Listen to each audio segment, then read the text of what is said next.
Welcome to What Do You Say, the podcast that peels back the layers of remarkable individuals to reveal their extraordinary sides and their incredible lives.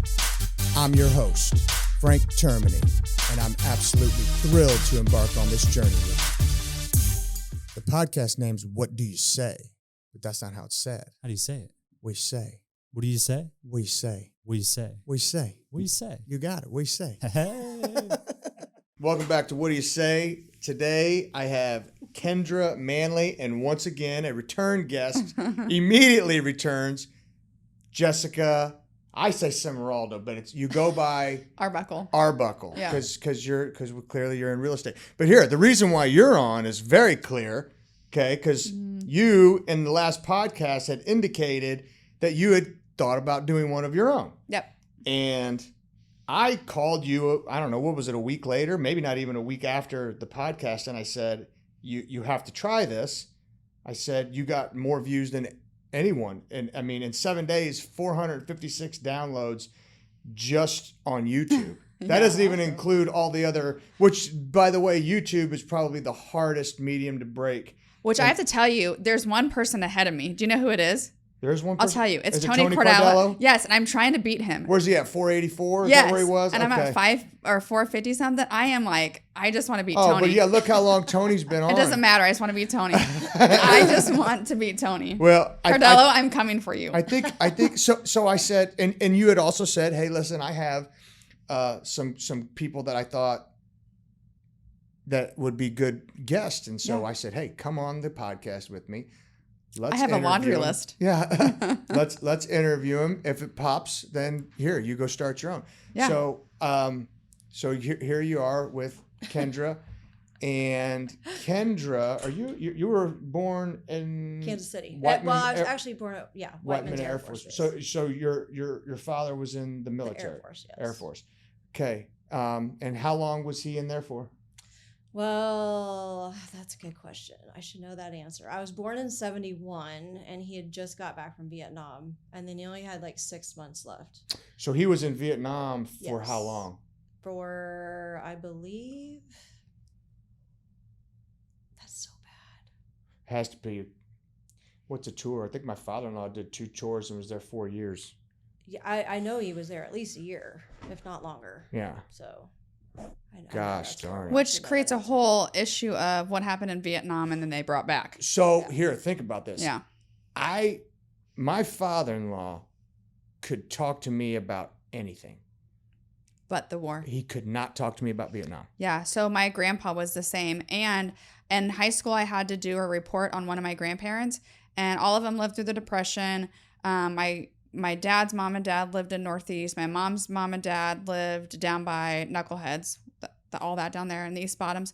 And my grandpa, I wanted to do it with my grandpa. I wanted to do it on the war, and he said no. And so I did it on my grandma on the Depression, which ended up a cool story, but my grandpa would not. I will tell you, like the year that he passed, he started talking more about it. And I don't know if it was dementia and he went back to that, or it just opened up every person, and N equals like 5 or 6. Yeah. Okay, so I don't know a whole lot of people that served personally, right?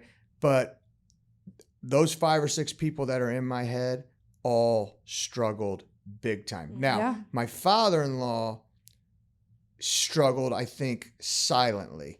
I know, because my father-in-law didn't battle alcoholism or anything like that, but a buddy of mine's dad, heroin addict, you know, I mean, so the shit that they seen, not for nothing, and a lot of people don't know this, we got the shit beat out of us in the Vietnam War. Well, I should say Vietnam conflict. Yeah. Congress never declared it a war, but we got our asses kicked. Well, and it goes into now. So now, like even like first responders, firefighters, police, people like that are, you know, on the scene, there are new like mental studies out there that like if you suppress it, then at some point in time you're going to explode. Here. And so now they're wanting you to go to, you know, more classes or getting therapy or what. And thank goodness. Listen, trauma not dealt with is bad. because unfortunately, whatever trauma you experienced, you're going to experience more shit as the longer you live. It just is what it is. Right. So when you don't deal with the trauma, then you don't have the capability and the tools necessary to deal what's coming ahead you can't. You can't. You're stuck. And there's some people that like me. So I'm married to a fireman, obviously, but we have a rule. He cannot come home and tell me stories. Like there's been a couple of stories that I literally like was devastated. Like I was there and I'm like, I can't do this, Frank. And he's like, well, you're my sounding board. I'm like, I need you to talk to a therapist because I love you, but my anxiety goes to that I'm on the scene. Here, I had a cop, I trained his daughter. And he made the comment the other day. He goes, sorry, I'm late. I got stuck in a fatality accident. And I'm like, fuck, I didn't want to hear that. Yeah. You know what I mean? It bothered me. Yeah. Just to now, it still bothers me. It takes you to the moment. And I'm like, I don't know how you guys go home and deal with that stuff. These car wrecks, fires, life-changing events, that people are here one minute, gone the next, and you got to go tell the family, you got to witness it, you got to see all that, and then you got to go home and look at your own kids. I mean, that's... So Frank ran a call right after we had Antonia. So he was off 6 weeks because of my issues. And he went back and ran a child fatality right after I had Antonia. Was it a car accident? It was a little boy that was on a skateboard and he was going down a hill on a skateboard and a car hit him. Oh, God. And it was devastating. Oh. He came home like early that day just to see Antonia because she was a baby, like a tiny baby. And the first thing he thinks of is his own baby, even though she's not going to get on a skateboard because she's a baby. Right. But I get it. And it is just, and when people will say to me, how are you married to a fireman? It's super hard. How do they relate? A lot of times they do push it down and they don't share it with you. But I will say, until Antonia was 18 months old, there hadn't been a fatality fireman in a really long time.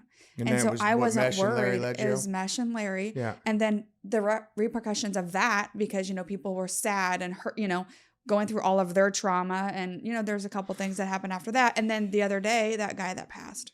Well, here, the more you dive into trauma and even adults, because I find myself dealing with this. Yeah. I don't even know what it looks like sometimes to deal with it, nor do I know how to convey the shit that is going on in my head. Right. So then sometimes, you're stoic, you're silent, you're emotionless, you're there, but you're not present. And you can't get out of your head. You can't even figure out, how do I even explain what's going on in my head to my wife? Right. Or a therapist or whomever that you decide to go talk to. Yeah.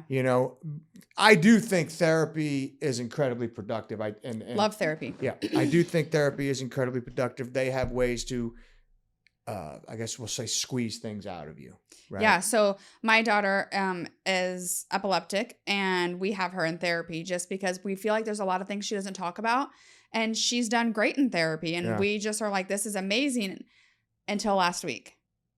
They call me in and she's sobbing. I mean, just devastated. And that was the week that it came out.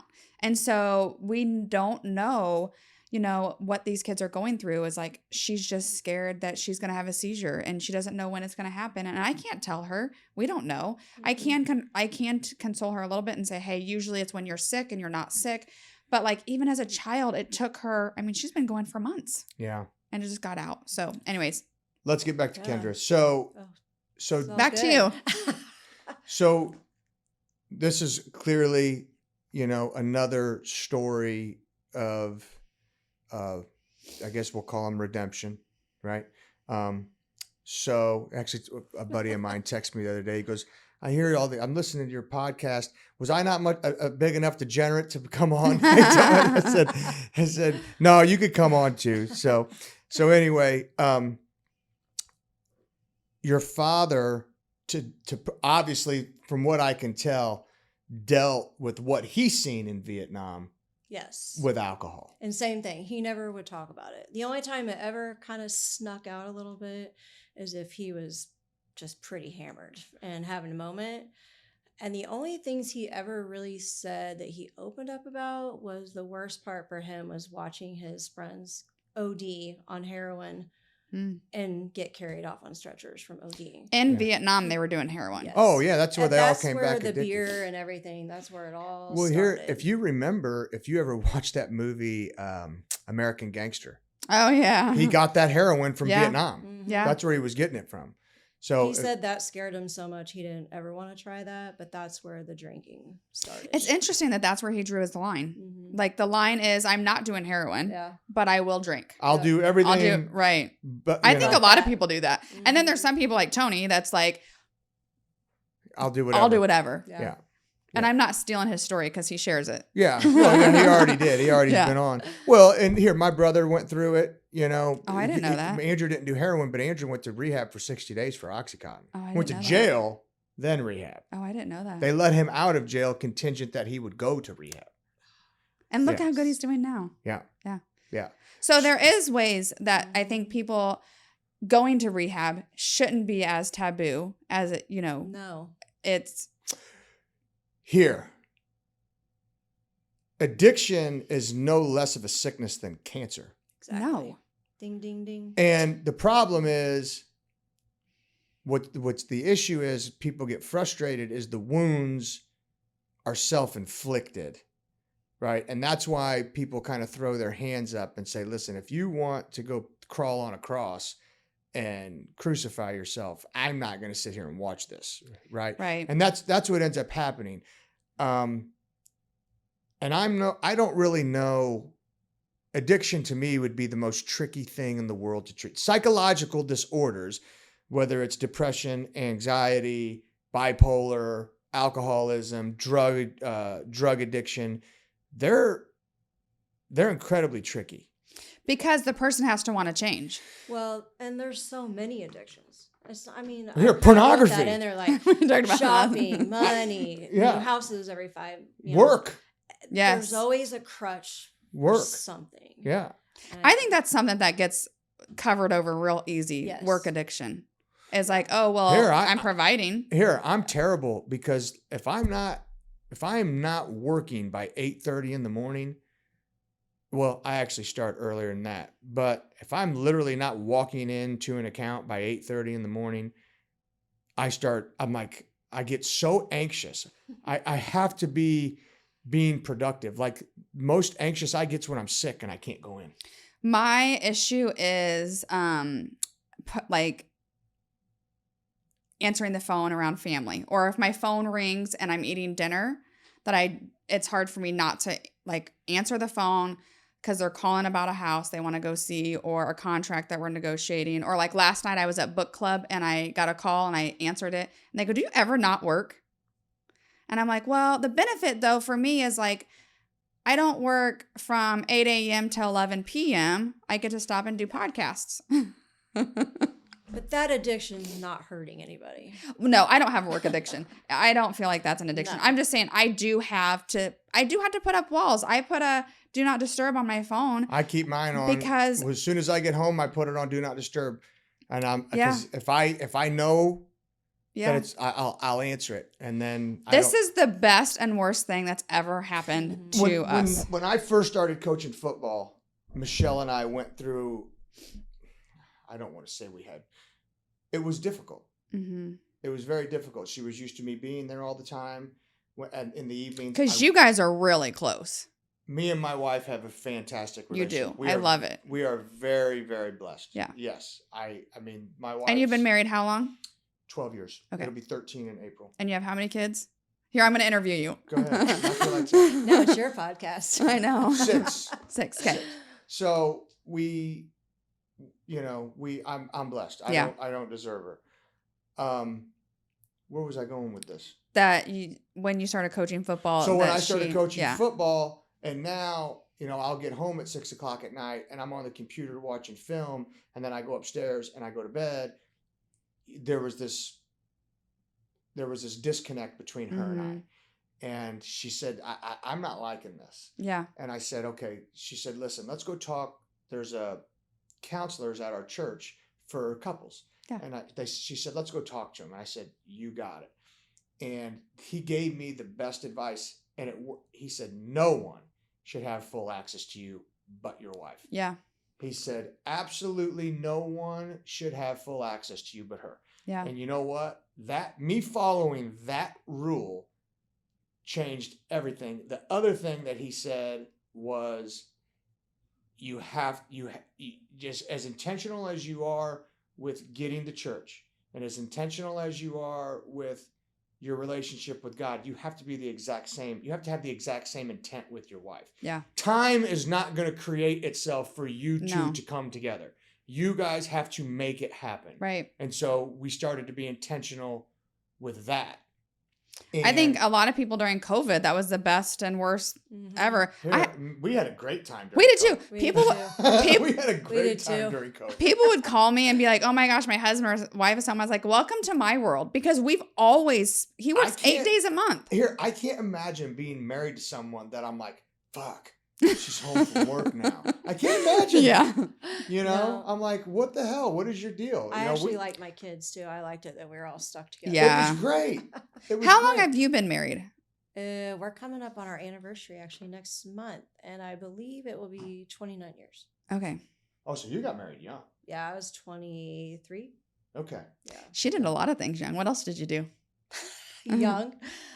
I was already working. Dancing. She danced for the Chiefs. Oh, okay. All right. I was 96. That was a long time ago. And your mom did too, right? She did. I wrote that on my thing. She was in the first Super Bowl cheerleader. That's awesome. So I carried on the torch. So growing up, you watched your dad drink. Yes. A lot. Any other family members or just your dad? Just my dad. And he was a pipe fitter. He went to work every day. He was actually a really hard worker. It's just, I think from the time he got off and came home, he drank a lot of beer. And he was a tall, thin guy, so I don't know where he put it because he wasn't like this big belly guy. I could drink one beer and my stomach will stick out like. Oh, he would just. I've never had a beer. Did you know that? Ever? I've never had a beer. I don't care for it. Vodka? Yeah. That's a different story. But he would do that a lot, and then it would get to the point where he would come home and pass out on the bathroom floor or whatever. He was very quiet. He was not mean. Did not have a mean bone in his body. Even when he was drunk, he was chill. He was happy when he was drunk. More huggy-lovey, which he really wasn't that way very often. He just was a shell. It just made him a shell. And we had to back out of a lot of family functions. Well, my mom would lie and say my dad wasn't feeling good. That happened a lot. Is your family aware of this now? Oh, yeah. Okay. Yeah, our whole family knew because my dad had been in rehab at least 3 times. So, okay. So let's get to this part. So we know he struggles with alcoholism. Yeah. He wasn't a mean drunk, not abusive in any way. He does go to rehab a couple different times. One time he tried to detox on his own. Yes. And almost died. That was the one he almost died. Yeah. And how old was he then? That was 2017. I told you I read okay. it. Look, I look at my 2017. Phone. The first time he went to rehab, I won't forget this. I was a senior in high school, 1989. And he called me into his bedroom, and my mom, he goes, I want to know what you think about me drinking. And I'm like, I hate it. He's like, okay. I go, I just think that it's really sad you choose that over your family because I didn't understand how that worked. And he said, well, what would you think of me going to inpatient rehab? I was like, you're kidding. We've been wanting this forever. So he went to Valley Hope in Atchison, Kansas for 30 days. Stayed clean for... 3 days ain't long enough. No, all the way up. He only went to rehab for 3 days? 30. Oh, 30 days. You said 30 days. Oh. Okay. And he still stayed, ain't enough. That was in 1989, and he stayed sober all the way up until 1996 when he got diagnosed with cancer. What kind of cancer? Rectal, which was a case study. He was a case study for Mayo Clinic. They had never seen anything like it. They attributed it to Vietnam and Agent Orange. He had 5 surgeons. He shouldn't have lived. And How long did he last after his diagnosis? In 1996. He just died 3 years ago. Oh shit. Okay, so Yeah. he beat it for all. He beat it intents for and a long purposes. time. And lived a great life. He did. And he battled the up and down of, he had a colostomy bag and he just said, screw it, started drinking again. Then he quit. Then he got into the hard liquor because he retired. So he starts drinking again in 96. Somewhere right after his cancer diagnosis, he started just a little bit. Right. And then it just escalated from there. By the end, he was on hard liquor. So how long did he drink for? When he started in 96, did he drink till he died? No, he went off. He would he went to rehab again, and he'd stay sober for like 2 or 3 years, and then he'd go right back into the. Do you know hole. what was his trigger? Like, what was it that triggered him back to drinking? I don't know. I really don't know, and I never got His that out X of him. factor from what? Well, I can tell you, he never dealt with his demons. Like he never like dealt from Vietnam. That his childhood, his So he had some childhood trauma. and it wasn't bad trauma. It was rejection trauma. That's bad trauma. It is. Yeah. Yes, it is. So I don't want to discount that. And I actually didn't really know that much about that until he was dying. And because you took care of him. Yeah. And so we talked, I would try like pull conversation out of him. And he was showing me all kinds of pictures of my grandpa, because my grandpa died when I was maybe 13. I just knew my grandpa was a hard ass. My dad had 4 sisters, and he was always really hard on my dad. And I love my grandma. And the thing that still to my dad's deathbed that killed him was my grandpa only told him 2 times in his whole life that he loved him. And that was like what he battled with all the time.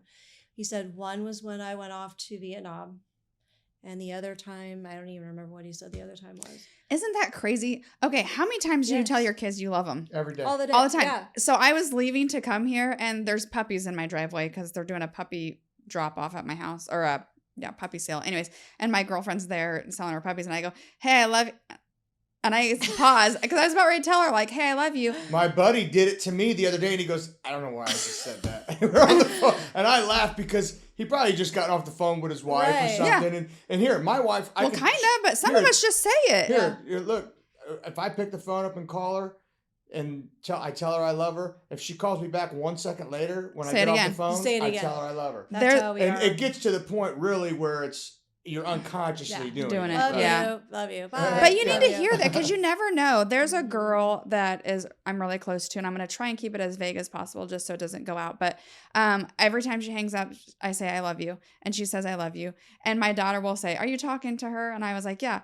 But I truly, in my heart of hearts, love her. She's younger, and I feel like the younger generations, they say it more. For one, you'll hear if you start listening to high school kids, they say it, which I absolutely love, because you never know who needs to hear "I love you" today. I mean, you just don't know. Impact it made on my dad. He was 73 when he died, and it still made him cry. That is huge. It's a big deal. I was incredibly fortunate growing up. I had an incredibly affectionate mother, an incredibly affectionate father, so it was, you know what's funny? As Italian men, they'll kiss on the cheek. Yeah. Okay. Well, I gotta laugh at this. So when I would pull up to school, my dad would drop me off. I'd kiss him on the cheek. Yeah. Well, when I left and got out of the car, all my friends started jacking with me. So now every morning as we would pull up before anyone would see me, I'd kiss my dad on the cheek, me and my brother would, and then we'd get out of the car. That's funny. Because we didn't want anyone to see us do it. Yeah. But then as we got older, y'all start kissing anyway. Well, when I was in kissing grade cousins. school, when I was in grade school, I could think of maybe 1 or 2 other kids that were Italian. Oh. Then when I went to high school, the whole school was Italian. Yeah. So Italian Catholic. I mean, it's just the way it was. So it wasn't a big deal then. Everyone. And I think it's neat. Like in other countries, in European countries, they greet, they kiss, they shake hands, they hug, they have greetings. And the other thing I always tell people is like I have started doing it. My friend Shelly, she did it with her kids, and I was really good friends with her. And so I would see it, and I didn't have kids yet, and she would say, "Hey, Jesus loves you," and unfortunately, her son passed away in a car wreck, and she said, I love that I always told him Jesus loved him before he left the house, and she did. And now I do it with Antonia, and Antonia every night before she goes to bed, because she wears a seizure watch, so she has to have a phone, and she'll text me, "I love you, and Jesus loves you." Aww. And it makes me so happy that I've said it to her enough that she's now saying it back, and then my mom will text, "Jesus loves you," because I love you, but what's most important is that Jesus loves you. That's cute. I like that. I think I heard this the other day. I don't remember who said it, but it's not that you accept Jesus into your world, it's that he accepted you into his. Yeah. And I think that little caveat, it's a perspective change. Yeah. It's a perspective change. So go ahead. Go ahead. I was just going to say, so your dad passed away. Yes. What is your addiction story? Where did you start? Where do you feel like, like did you drink in high school? And do you feel like my story we shared last week, but I drank in high school, but it wasn't huge. Were you, and we had this whole, were you like affluent, a binge drinker? What was your kind of? I partied a lot. In high school. So okay. So I just like to get a timeline down. Yeah. Your dad died what year? So it would be 3 years. It was 3 years in May. 2021. So you Making were me do math right 48 years old. Yeah. 49 years old. Yeah. Okay. So you had already went through your addiction and recovered prior to your father dying. Yes. Okay. Oh, so he got to see that. He did. And the week before, or the week of that he was about to pass, we were sitting out back on his little, because he died at home. We're on his little glider watching the birds, because that was our favorite thing.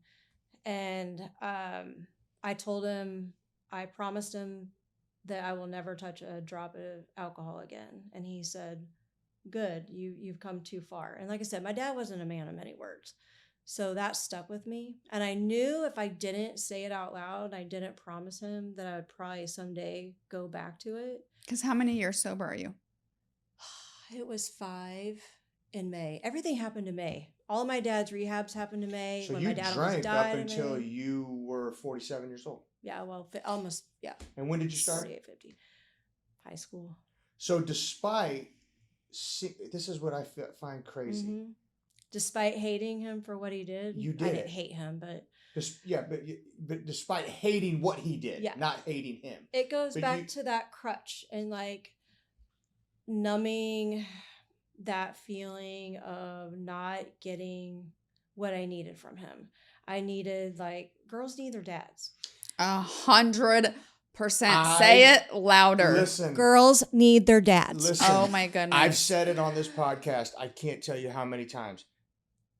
I love my sons. I love them. And how do I want to say this? Because I have great relationships with them, but I really, really focus on being close with my daughters. It's huge. I really focus on being close with my daughters, big time. Yeah. It's how build your security. It's Yeah. how you feel whole. But it's who they watch. I am so close to my parents. Everyone knows that. It's not a secret. We call 36 times a day. But I call my mom, right? But when I was a little girl, I would watch my dad. My dad read his Bible every night. He stayed up. My mom went to bed. And she did her devotions in the morning. So it's not that she didn't do it. But I would sneak in there and I'd see my dad in bed with his Bible open, with his light, his glasses. I could cry. I will never forget that. My dad took us to church. If my mom was homesick, I wanted to stay home. Going to church. You're going to church with your dad. My dad was very, The man has to go. Yes. He's the leader.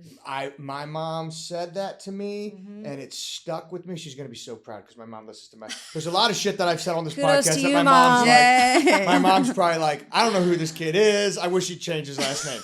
This one here, my mom said that, and I remember that. So if Michelle's sick, Michelle can't make it, she's got volleyball.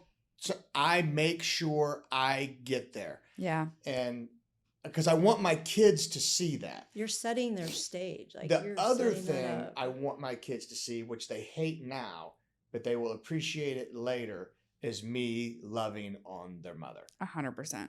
And my 13-year-old cringes. Yeah. She cringes, but I want them to see that. I want them to see how I treat their mom and how they should be treated.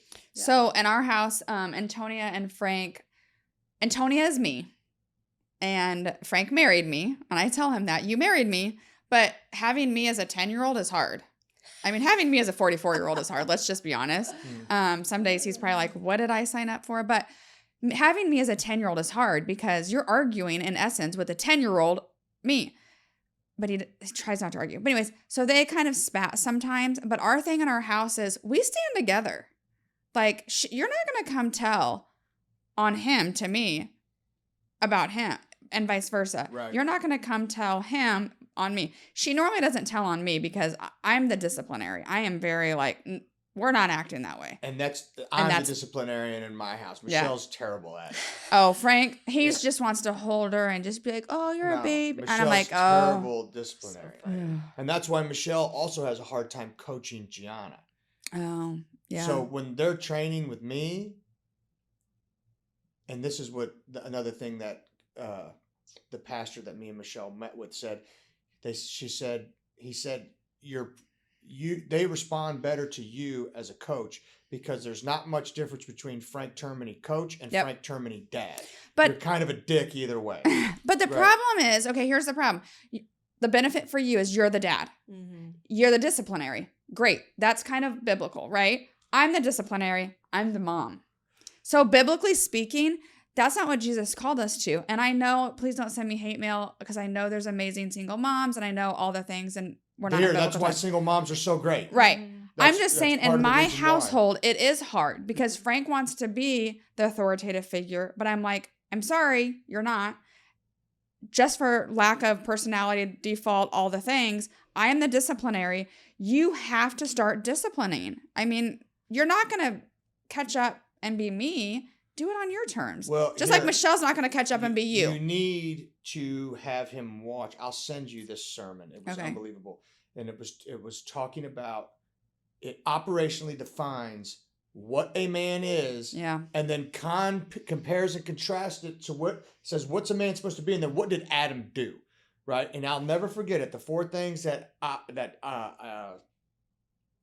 darn it, define a man is reject passivity, accept responsibility, lead courageously, invest eternally. Well, he needs to work on one because he's very passive. See, and what he said was like, look, if you look at Adam was very passive. Yeah. Adam never gave Eve the command that God gave him. Right. And then when God put him on Front Street, he said, the woman you gave me. Yes. So he then turns the blame. He blamed Eve and then turned the blame on God. Yeah. So he was passive and he wasn't accountable. Send that to me. I want to hear that. Yeah. He was passive and he wasn't accountable.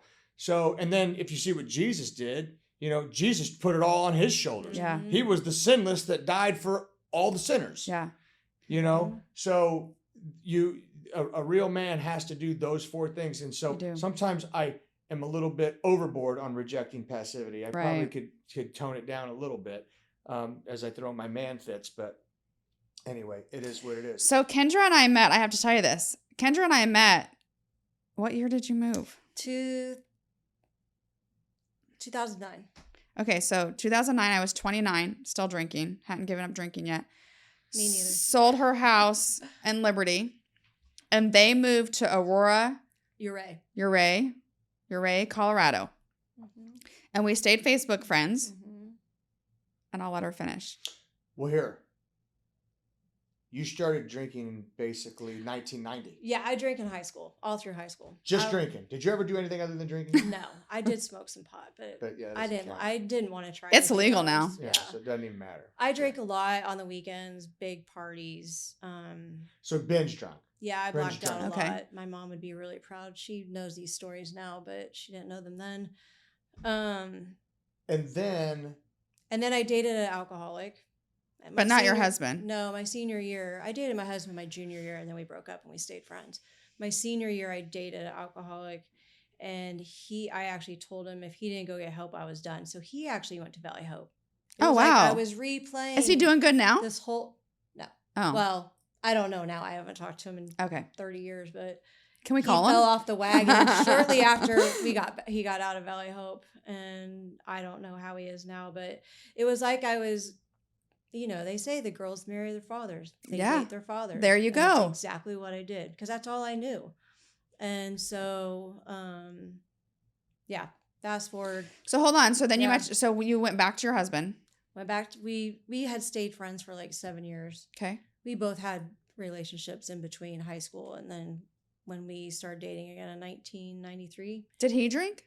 Yes, but he wasn't a big partier. That's right. He's kind of like Frank. He's type 1 diabetic, like my husband. so he has to kind of watch it anyway. Have some, not that he hasn't got drunk, but it's not like I probably, because of even like when we lived in Colorado and even when we lived here before Colorado, all of our friends party. That's just what we did. And so if he drank just as much as I did, but he would maybe slow it down a little bit just because of his blood sugars. Mm-hmm.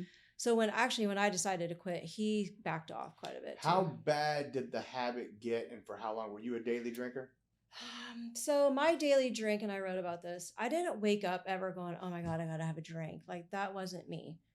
I was, I'm about to be done at work now. I'm going home, ready for my cocktail. That's how You're a reward drinker. I was a reward drinker for sure. I prided myself on I don't take pills. I don't hardly take Tylenol, but I enjoy my cocktail. That's how I relax at night. And I did that, forever. And then weekends, we were social people. We were always going to somebody's house or going to a bar, or going to a party, or in Colorado, like our house was the house everybody came to and we all hung out and played games. It was really pretty there. It was. Colorado's gorgeous, yeah. Yeah. But they lived in it was like a Hallmark movie. Touristy town. That's awesome. And so everybody drank.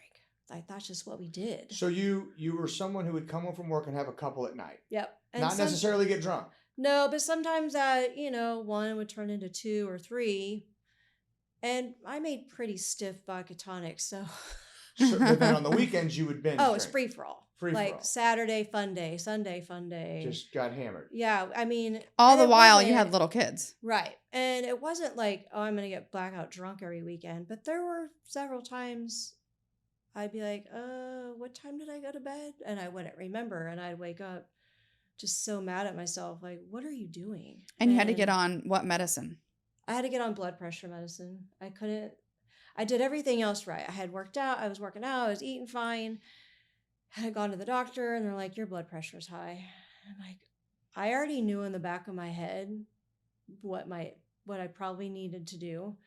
And it kept messing with me and just teetering with me. And then watching my dad in 2017 almost die of detoxing, that kind of freaked me out quite a bit. And I knew that once my son graduated from high school and then if my daughter graduated, I would have a lot more free time on my hands and it probably wouldn't end up pretty. So that's when I was like, I saw her. I went back on our old Facebook messaging. You did? Yes.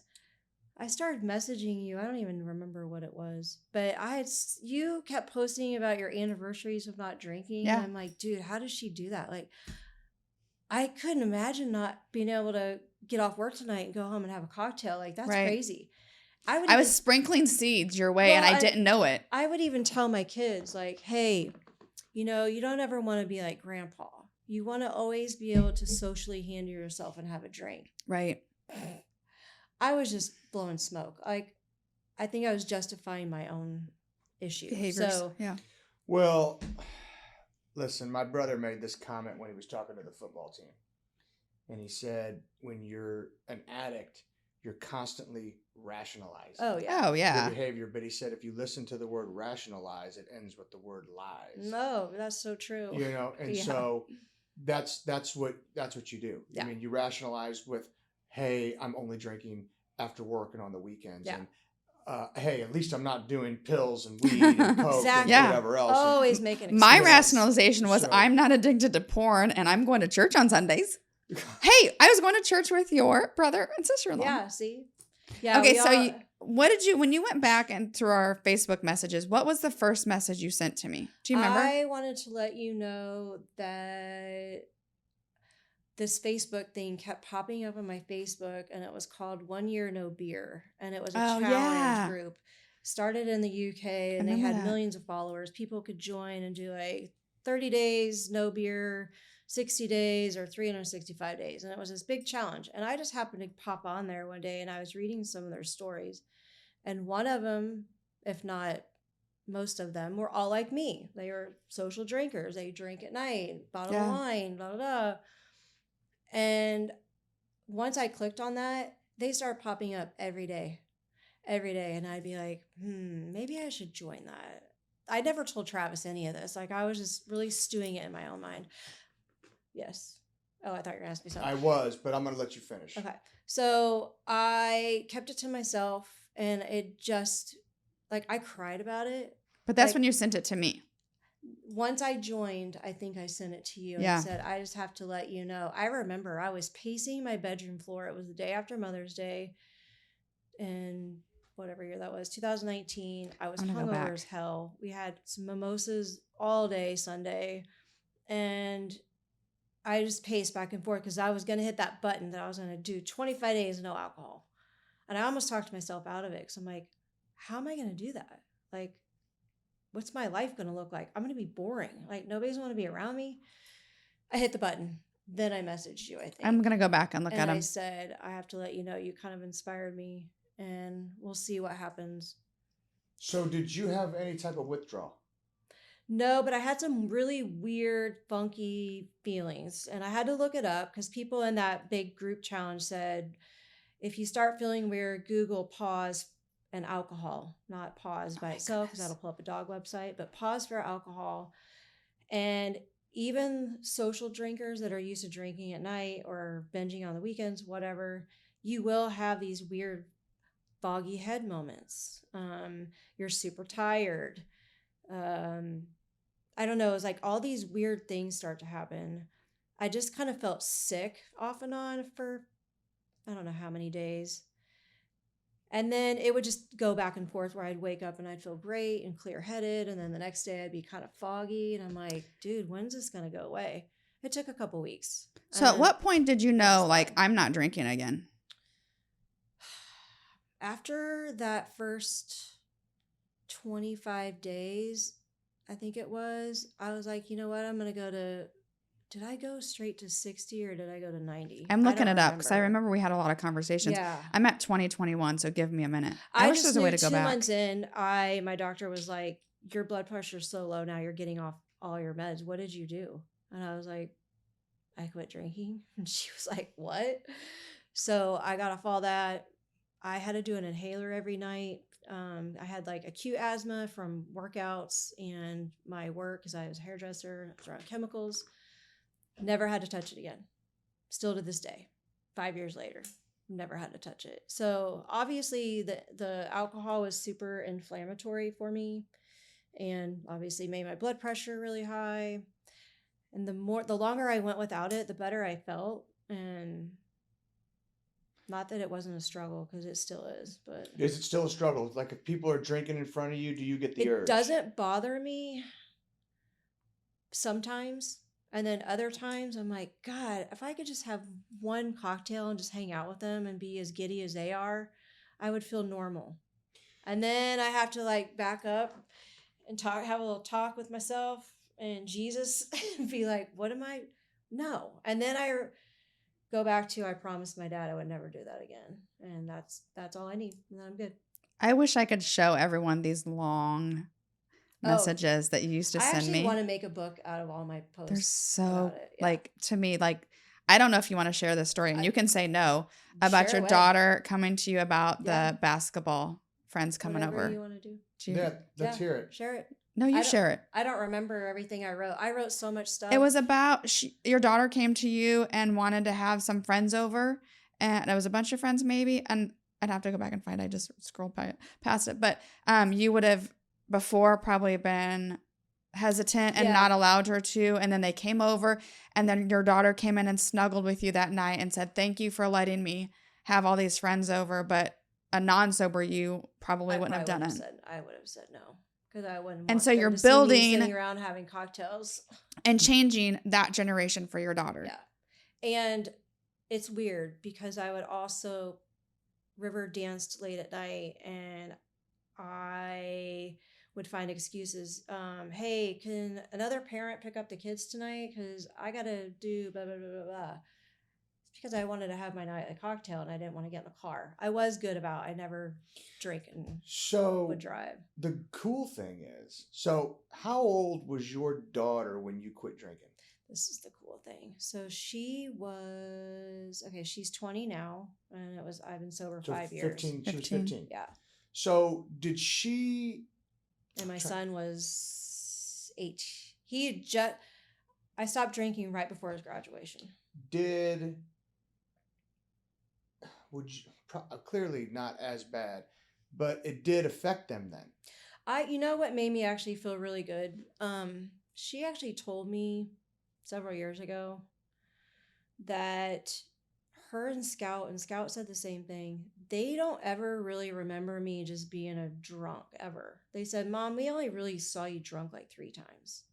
But a lot of stuff happened after they went to bed, like if we were camping or they were in bed and I was, on my second cocktail or whatever. Oh, I found it. So I'm thankful for that. I'm thankful that they didn't see, like I said, I didn't get blackout drunk all the time. It's just, I would repeat myself a lot and I could tell I was starting to irritate him or I don't know. But okay. We're going to circle back. Yes. This is what she like you started and they all came in the living room huddled up together. She's not ashamed. She's not embarrassed. She's never said those words to me, but deep down, I'm sure she would have been in the past. What sophomore in high school wants to hang out at their house with all of their friends and watch a movie while their mom is there? This chick does, and I couldn't feel more freaking amazing about it. You know how they say actions speak louder than words? Well, my friends, I think I just hit the jackpot. And then you put update. She just thanked me for letting everyone come over last night and said that everyone has texted her that they had a really great time. My heart is so full. I could cry. Yeah, that makes me tear up. Actually, because that shows that sober moms, they need to be, I don't want to put moms down that drink, but like be there for your kids. Pivotal age for her. Yeah. Like pivotal. And not only that, she sent me, I took a screenshot of this text she sent me back then too. Just today, I went back and found it. Because I really did struggle a lot too with feeling validated by my friends when I did give up drinking. I went through Well, you have to change friends. Yes. You can't lose them. Well, yeah. He said you don't lose them last week. He's like, Jessica, you didn't lose them. I'm like, oh, well, some of them are lost. I went through, like I said, I could talk for hours about this. So I'll try to. Do you feel like you have the same friends at all? Yes, just on different levels. Okay. Here, I can still hang around people that I used to do drugs with. I can now. Do they still do drugs? Yes. Initially, I was not strong enough to. Yeah. I can now. You could put cocaine in front of me right now, and I'm like, whatever. But back then, my palms would start to sweat. I'd start to feel like I have to go to the bathroom, and it was almost like it was talking to me. See, I never had that. When I was done drinking, I was done. And I don't know if it was because literally I saw the Holy Spirit in that room. And when you see that, there's no like, whew, maybe it is, you're done. Yeah. I don't know if that's what it was for me, but when I was done, I was done.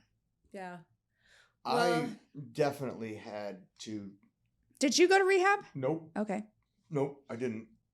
I My think wife kicked me out of the house. Michelle? Yeah. And said, Oh, so yours is recent. I mean, not recent, but. Gianna Lou's 13, so she was pregnant with Gianna over 13 years ago. Oh. 14 years. Okay. Now, here, I'll drink. Yeah. I could drink. Yeah. But here, you know how many times I drink a year? You can count on one hand. Usually it's because I'm out of town. Right. But you know what? I tell people that don't stop drinking and don't listen to my podcast and go, oh my gosh, she's judging me. Well, first of all, if you feel judged, maybe you should look at it. But I'm not judging. Last night I went to book club. All those girls had wine. I'm not judging. I sat there. They even gave me a little fancy glass to put my Sprite in. So like those are the type of people that I love because it's like, hey, yeah, come with us. You don't have a problem with it? Come on. We'll still include you. If you hear my podcast about being sober, I'm not talking to you. I'm talking to people that want the help and that need the help. Yeah. And that are like people that can have drinks and don't need the help. No, my husband, he might have like a half a beer while he's grilling and not for another 6 months. What's crazy is this. When I went to a psychiatrist and I was explaining my behavior to the psychiatrist. And so ultimately what was happening, because I told him about a time that I did cocaine and didn't drink. And I went to Quick Trip and I bought a 6-pack of beer. And I bet I drank 3 of them in the parking lot. I could not get them down fast enough. And I was over a buddy of mine's house for whatever reason. He had some Coke. We started doing it. And then on the way home, I could not drink these fast enough. And he said, you aren't addicted to cocaine and you're not addicted to alcohol, but you are addicted to cocaine. So what happens when you mix cocaine and alcohol, the liver will metabolize a third drug called cocaine, which is more addictive than either one of them by themselves. I've never heard of that. So anytime I would drink, I would go to the ends of the earth for cocaine. And once I had that experience with my buddy where I did the cocaine and couldn't stop, I couldn't drink it. I never did cocaine without alcohol. I wouldn't even think about touching it unless I either had booze right there or I had already started drinking. And it's a different high. I don't know. Oh. I don't really know. I always did. I did it one time without. I will say this. I do not like cocaine at all without alcohol. So, okay, your friends still do drugs? Some of them, not all of them. Dude. Actually, let me take that back. Let me rephrase that. I have 1 or 2 friends that will still do drugs. 1 or 2 friends that are not functioning addicts, highly functioning addicts, very successful people that when the time is right will. But not on a daily basis. No. Okay. No one that I still know or hang out with will still do that. But I do have friends that I went to school with, that I went to college with that will still do that. And their personal time. And if the time is right. So, but that's what I figured out about me. So what I stopped doing was I stopped drinking. Yeah. Oh, so then you stopped doing coke. Then I stopped doing coke. So how long did it take you to stop? Did you decide like I'm done, or were you like? I looked at Gianna in the delivery room. Oh, and that was it. It was it. See, that's crazy. That's kind of like me. I looked at Gianna in the delivery room. Question, if you guys agree with this. Going through all that and like looking back is when you stop doing all that, your mind's really clear and your like emotions get super intense and raw, and sometimes it's just a lot for your brain to handle. Like you were saying earlier, it's like, how do you even express what you're feeling, because there's just so much clarity and stuff going on. For me, and I want to see if you guys feel the same way, when you do give all that up, I think what it boils down to for most people, that I think, is purpose. And you have a purpose. People feel lost. They're trying to fill a void of some kind. And once I realized that, and then I gave it over to God, it like changed everything. I'll tell you this, and I told this to the football team last year. We had a retreat, and Coach Simone had me speak because Coach Simone knew my story. Didn't know the ins and outs of it, but he knew. Did he regret that later? No. I mean, he knew enough to know that it was. Yeah, it was deep. It was deep, and it was a raw story. They need to probably hear it. But defining yourself, if you define yourself as anything other than a child of God, you will lose that definition. I defined myself as Frank Termini. This was before my other kids were born. Frank Termini dad, Frank Termini football player.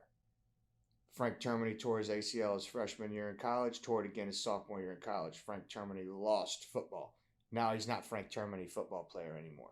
Frank Termini lost his son. Trying to think. was it a year? Maybe a year and a half later. So now Frank Termini's not Frank Termini football player or Frank Termini dad. So Frank Termini has no identity to him at all. I also think that when a parent loses a child, there's no judgment. I mean, that is the hardest thing. So it is. There's nobody should have to go through that ever at all. No one should have to go through that. But I didn't. And there's two things. There was wake up, got to go to weights, got to go to school, got to go to practice, got to watch film, got to go to study hall, got to still play dad. Okay, got to do that. Got to still play dad. Now, don't have weights, don't have film, don't have practice, don't have to play dad. What am I going to do with this time? I got fucked up. Yeah. That's what I did.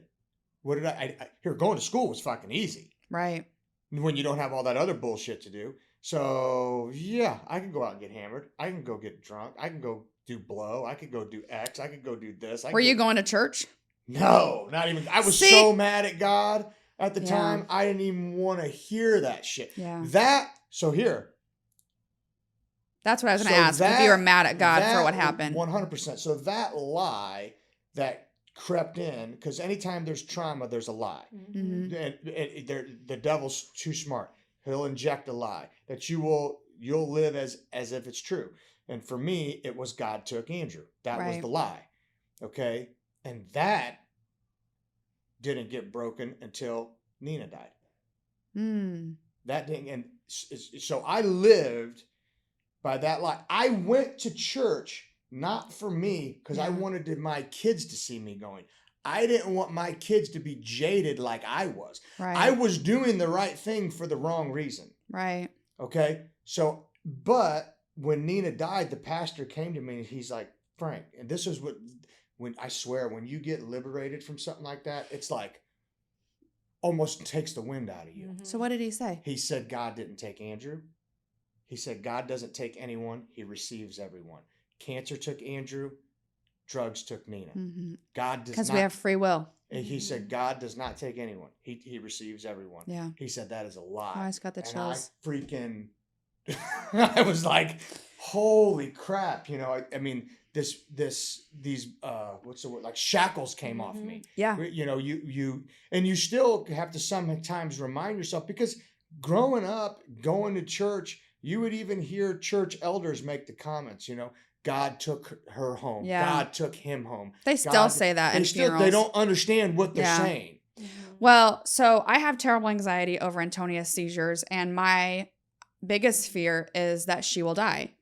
And so that's a fear of every parent. It's not over seizures, but I mean, here, you put a 16-year-old in the car. Right. There ain't a parent out there that's not like cringe when you. So what I was going to say is, like, neither one of your children, their passing was due to a seizure, right? Mm-hmm. So then I say to myself, well, my child has an extra layer of things. So I tell my counselor, and she's like, Jessica, what's your biggest fear? I was like, my biggest fear is she's going to die. And she goes, picture it. And I literally said, what? She goes, picture it. What does it look like? And I just had tears flowing down my face. And it's like, she died of having a seizure. I have to plan a funeral. I have to get a coffin. I have to put her in a grave. All this sex. And she goes, and what's the end result? And I'm like, she's in heaven. So your daughter goes to heaven before you. It's awful. It's awful. But you can't live your life in fear of what could happen. And it never does. She goes, it might not ever happen. Here, but I'm going to tell you, you're afraid of never happens. I'm going to tell you something, though. What you just said a minute ago, this is relatable. The shackles were gone. Yeah. Because guess what? Jesus will receive her. If she dies, Jesus will receive her. She might never ever die of a seizure. But I needed that. I needed that release so that I know I can love my daughter and not be in fear. Here, and the therapist with me and Michelle, after Nina, said, so what if, like, one of the things we would say, like, man, if she'd have just came back and lived with us. Yeah. Because she was not going to do that. And you can't force them to do anything. Right. And she goes, okay, so let's go ahead and walk through that. Yeah. Let's go. What does that look like? So Nina came home and she lived with you.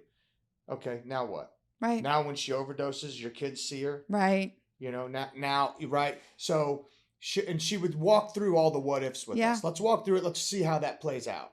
And you end up in this, here, the result's the result. Right. Right? So, was that in God's plan? Was that God's will? No, I don't believe it was. You know, I hate when he knew about it. You know, well, I mean, the thing that you have to understand, God didn't cause it, but yes, he does allow it. It's free will. If we didn't have free will, nobody would want to live on this life. I mean, look at what all the things. There's a song by Mercy Me called Even If. It's my favorite song. And it's even if your son dies of cancer, even if your daughter overdosed, you're still going to praise him. Even if. That's what people have to realize is like free will. So, trying to think. Might have been the day after. My whole routine, when I woke up in the morning, I'd make my breakfast. I'd tell Alexa, play worship music, and I'd listen to worship music while I was making my breakfast. And I'm not even really paying attention to it usually. It's just something I had on. Yeah. It keeps the enemy away. So the day after, I was like, I can't fucking believe I'm dealing with this again. 2 kids. Are you fucking kidding? Like Nina was my step, but I got the privilege to help raise Nina for 12 years. Yeah. Nina's dad was incredibly involved in her life, but I still had the privilege to help do it for 12 years. And you get just it takes a community. Yeah. You get just as close to your step as you do your own. Yeah. So I'm like, are you and that's how I'm talking to God. I'm pissed. Yeah. Clearly, I'm aggravated. And I'm like, no, I'm not fucking listening to worship music this morning.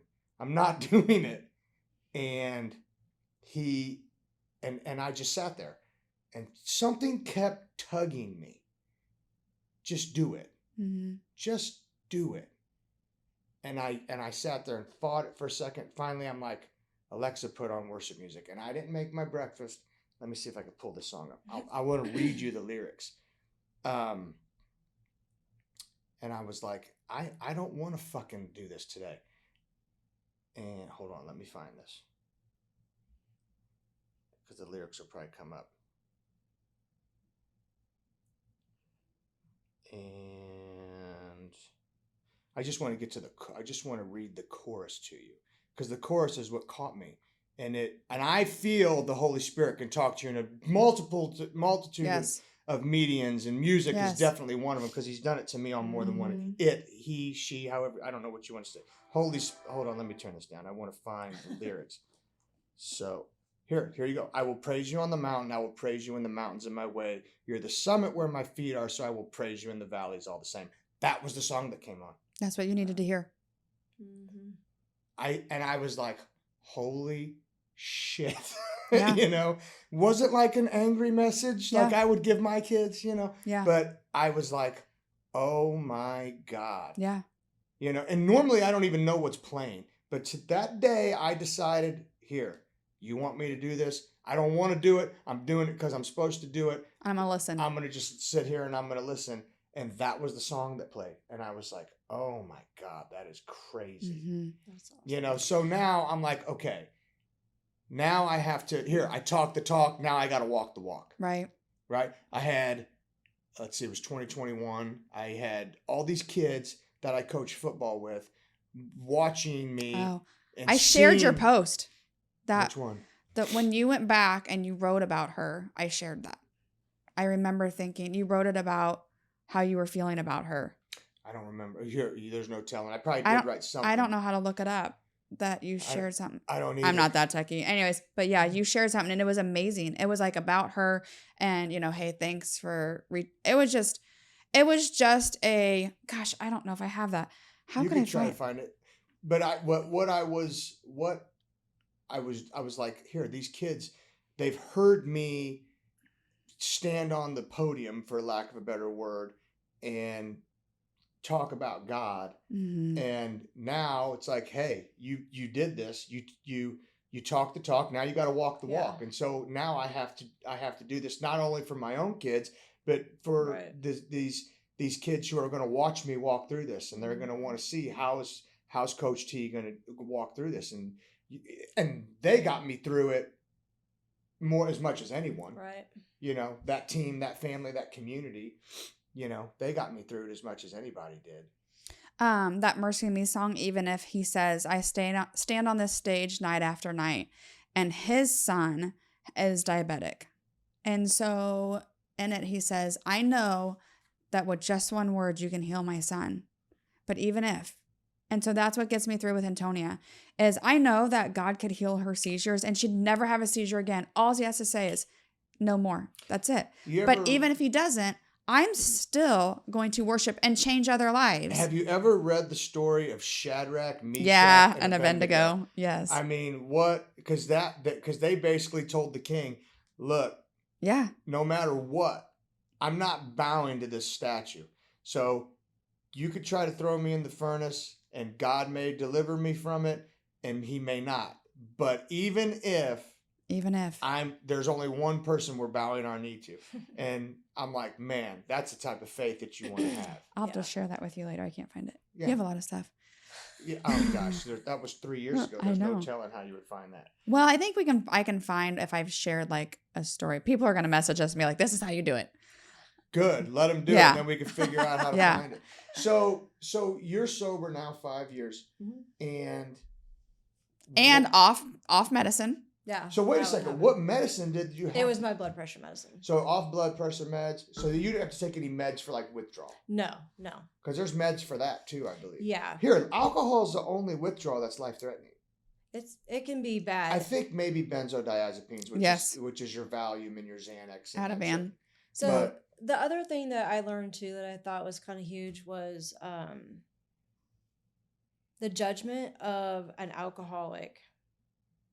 And because I had a lot of people say to me, well, I didn't realize you had issues with drinking. And I'm like, well, I didn't wake up wanting to have a drink. Like I wasn't a falling down drunk every day, but I am no different than my dad because I still wanted to have that drink every night. And the thought of not wanting or not being able to have it, I couldn't do it. And they're like, oh. And then I would start getting, well, I only have a few drinks at night during the week. And I'm like, well, that's how I was. The judgment thing was huge. Like, I didn't want to be judged. I didn't want to judge my friends because. When did you share? Because it took you a while to share too. Yeah, it took, like, I share with my friends where we lived, like what I was doing just because I was with them all the time. And they were all super supportive of it. And I told them not to stop drinking. That was their thing. And just don't exclude me. That will make me feel really bad. And then I think I finally came out on Facebook and told everybody. I don't even know when that was. Gosh, I got a lot of comments on that. Like, whoa! And I know what picture it was too. I'm a dance teacher. I owned a business. It was pretty big for me to go out and tell the world I was getting. And she had this picture, and you were sitting like this, and she had a tank top on, and her muscles were out. Just jacked, right? She just looked fantastic. It literally was a beautiful picture of her being like, look at me. Because I think that's the problem, right? People think of an alcoholic that has 3 teeth, or they're on the street, or the homeless. They don't think of like all of us walking around in a daily life. Well, here, there's probably way more alcoholics and drug addicts that look like us than look like the people on the street. There's a lot. There's a lot more than I ever imagined. Right. Yeah. I mean, I could think of some people that I know that are highly successful people that are the most miserable human beings because they are completely and totally bound by addiction. Yeah. Right. And I'd be like, you know what? I wouldn't want to be you. All the money you have, I wouldn't want to be you for nothing. Right. So you looked fantastic. You posted like, hey, I think you did a year is what I want to say. I don't remember. And then right around the first month that I quit, that's when I decided to hire a nutrition coach. Because I'm I'm doing this, I got to put my focus somewhere else. I want to see how far off I am. You found something to replace it. I did. You have to. I did. Yeah. I needed a healthy focus. So I went from one addiction to another. Nutrition coach. I love exercising.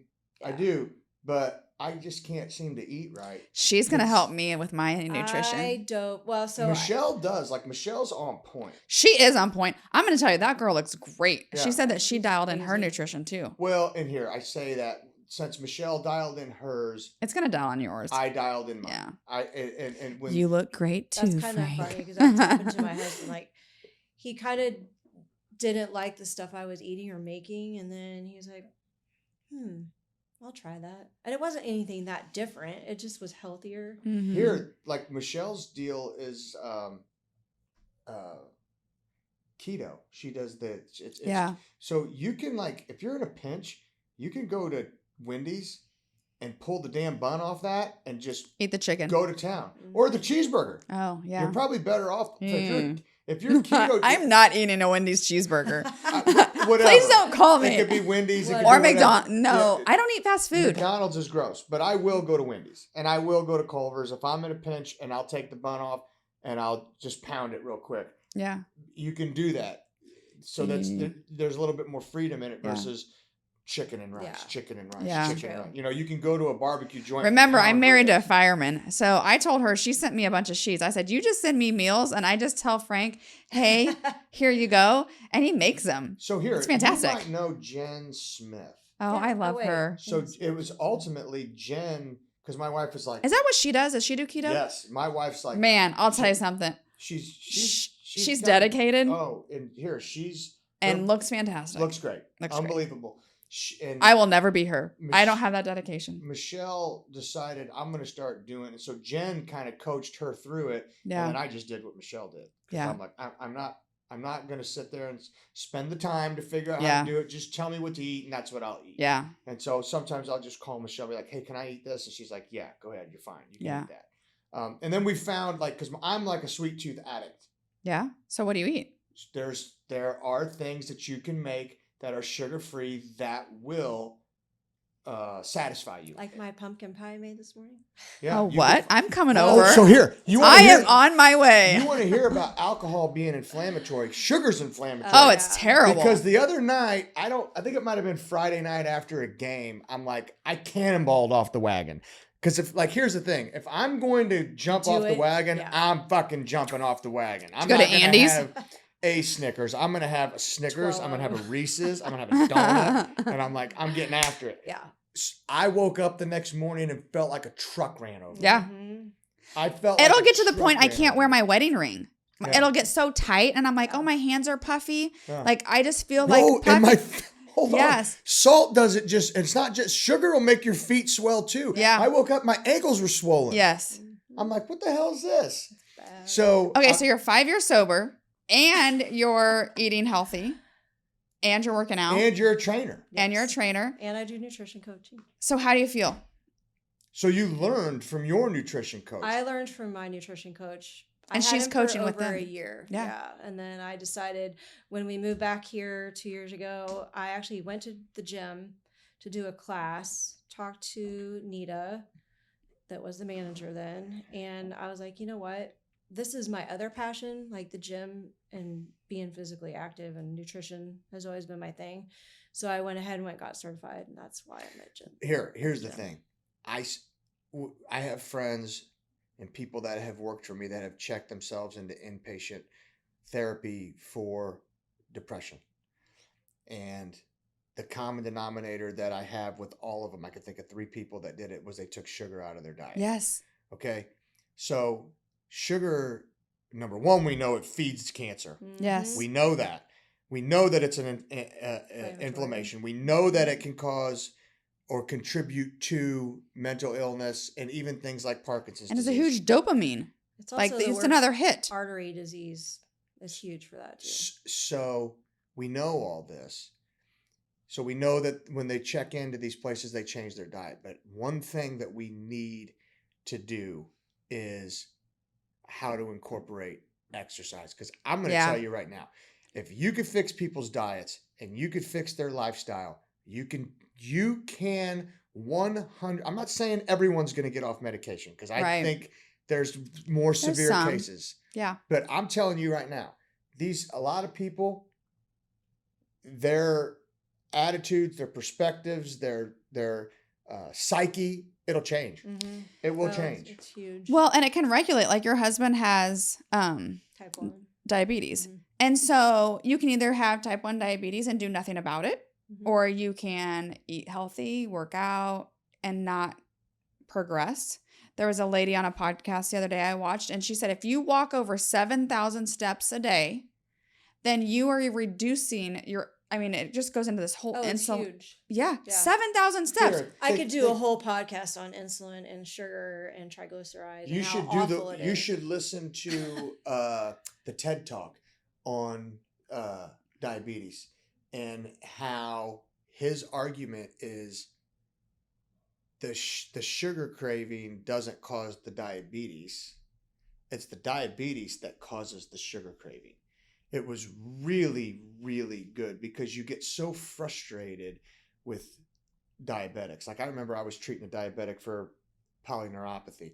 Polyneuropathy means he had a bunch of nerves in his feet damaged, so he couldn't feel his feet. Oh. And so this guy, he got mad at me, and I didn't give a shit. Yeah. But he came in with a donut, and a Yoo-hoo, and I'm like, and then he had one of those pocket sleeves right here, and he had cigarettes in it. I'm like, what? What are you doing? This is when at the time I worked for myself. So if the guy got mad at me, I really didn't give a shit. And I didn't have a boss to have to answer to. But I'm like, here, I'll take your money. I don't care. I just want you to make an informed decision. Yeah. You're wasting it. Mm-hmm. You're wasting it. You're drinking a Yoo-hoo and you have a donut. And you're coming in here because you can't feel your feet. Right. So what are we doing here? So what was the end result? Did he change? He left. He wouldn't come back. Told me he didn't care by the way I interacted with him. I didn't really give a shit. They've also said that diabetes relates to Alzheimer's, and that might be what, a type 3 diabetes? Here, Yep. Diabetes. We should do one on insulin I because could you know go what? on and on. That's one hormone that is really tricky for even me to wrap my head around. Well, I wish. All weight loss is regulating insulin. Right, that's all it is. Because the insulin is what, or the lack thereof, is what's telling you you're hungry. Yeah. But then at the same time, people who gorge themselves will cause the insulin spike, which then causes your body to retain fat and hold on to it. And I know enough to be dangerous. Yeah. How's that? Well, I don't think people realize, to sum it up really quick, is if they're snacking, say they eat and then they have a snack an hour later. Well, it takes 3 to 4 hours or 2 to 3 hours for your blood sugars to come back down after you've eaten even just a handful of something, because your body already kicks out insulin.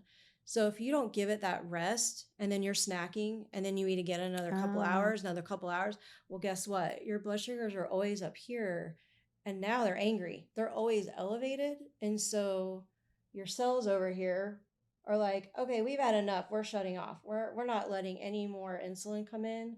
And that's what's causing all the insulin resistant. That's what's causing all the Which insulin resistance is pre-diabetes. It is. And then your body can only store your liver, your liver, your muscle, and your cells can only store so much. Then the rest goes into triglycerides, which is the fat. And you have all these people now that have really high triglycerides. And all it is it's simple. You don't eat, you spread it out, you give yourself 3 to 4 hours in between a meal. You can go to Walmart, buy yourself a little blood checker if you want to know. You don't have to go get on Ozempic and all these medicines that slow your digestive down. Part of the problem, you should listen to my podcast with Mitch Thompson. Mitch Thompson cured his own Crohn's disease. They wanted to put him on Remicade, and he said, absolutely not. You're not putting me on that bullshit.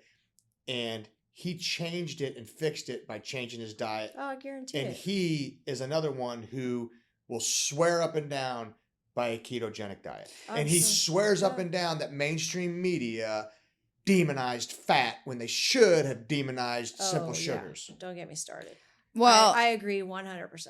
They wanted to take my thyroid. They wanted to burn my thyroid because I was having thyroid problems, but it was after I had a baby.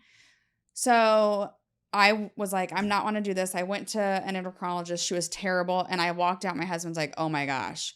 So I went to a naturopath and he's like, I'm going to heal your thyroid. And I'm thinking, this is the beginning of that journey. I'm like, what? Okay, let's just try it. I'm going to try it for a year. If not, I'll go back. You can burn it then. I still have my thyroid. I got my labs back 3 weeks ago and it's fantastic. Yeah. And it's like health, diet, supplements. Sometimes your body just needs it needs, whatever supplements to help, push it forward. Food is medicine. My cholesterol is 300 and something, but my triglycerides are 33. Here, so here, this is funny. So do you take a statin? No, I tell them hell no. So here, this is funny. There is a guy, I can't remember the physician's name, that was on Joe Rogan that lost his job because he said statins are just a bunch of They're horse shit. horrible. And I take a statin. I take rosuvastatin. My LDL's 49.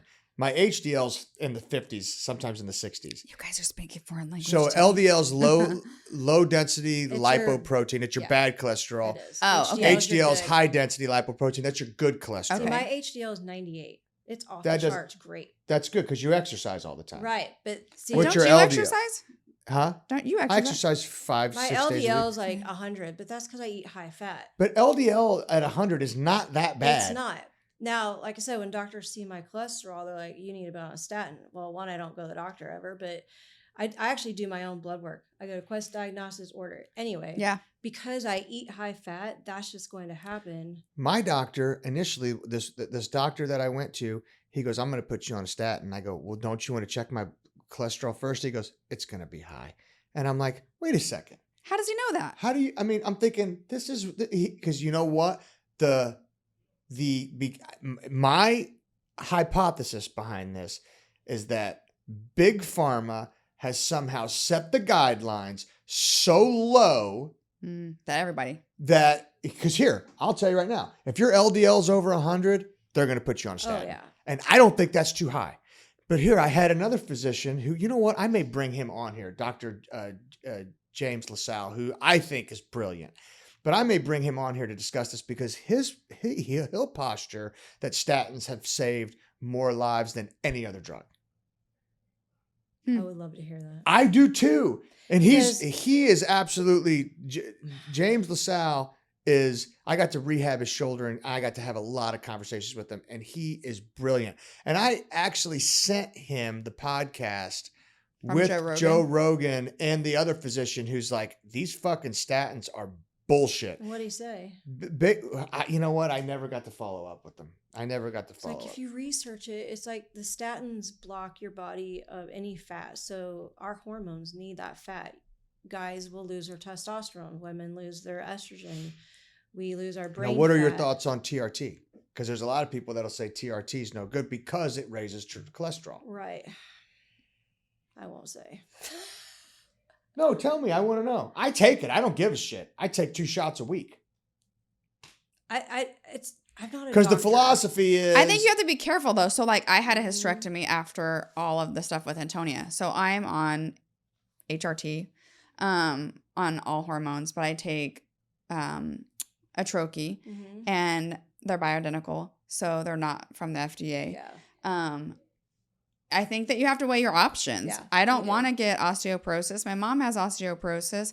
I don't want to get, all the things you can get. I feel like you have to weigh your options. There's no free lunch. The thought is.